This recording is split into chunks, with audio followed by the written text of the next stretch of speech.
adventure, intrigue, lost cities, ancient mysteries, and more on this week's episode of East10 Investigates.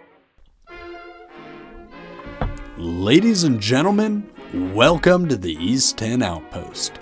I'm Cody, and I'm going to be your guide into this week's especially mind-bending journey into our ancient past. They say that fact is much stranger than fiction, and after diving deep into the research for this episode, I'm certainly inclined to believe that. So join me because we're going to take a look at your story, at my story, that is to say, the human story, and our ancient attempt to understand the great Consciousness Conundrum.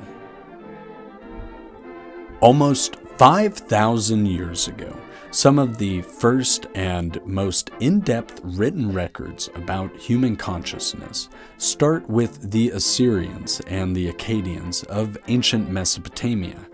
They were well aware of human consciousness and pictured it as this: the pine cone. Look familiar? Probably, because still and to this modern day, it continues to be a symbol for human consciousness, enlightenment, and rebirth. The ancient Mesopotamians, among other civilizations, extensively discuss human consciousness, and they had a pretty robust understanding of it and the way that our brain operates, that is to say, a male and a female side of the brain. Perhaps it's the universal constant, the law of polarity, that gave them this insight, or maybe it was just profound reflection on the males and the females located in their vicinity. Whatever it was, they were pretty on the money as far as overall consciousness is concerned. As it relates to symbology, the male side of the brain is the left side of the brain, and it's typically featured as the eagle, whereas the female side of the brain is typically featured as the serpent. As it relates to consciousness and the male and female side of the brain, the symbology is pictured throughout the world, and again, it's something that strangely is universally pretty constant despite these people being separated by physical time and literal space, and allegedly had no contact with one another in most situations. But again, we see the symbology very often shared, where the female side of the brain, the right side of the brain, is featured with a serpent, and the male side of the brain, the left side of the brain, is often pictured with eagle symbology. Now, sometimes the eagle is traded out for a bull or a lion, but more often than not, in cultures throughout the world, we find that the male tendencies and the male-dominated trait cultures embody the eagle, and the female ones embody the serpent. For at least 10,000 years that we are pretty well aware of, these two ideologies existed more or less peacefully. We see throughout the world civilizations embodying those different symbologies, existing and thriving at the same time. It isn't until the 1400s that something starts to change. During the 1400s, something very interesting began to happen, and that was a critical mass tipping point hit in civilizations around the world. Cultures began to be dominated by left side consciousness, that is, male consciousness oriented leaders around the world. And the very last of the megalithic societies was right in South America. It was Mesoamerica, with the Mayan and Aztec cultures. Two cultures which, by the way, embodied the serpent.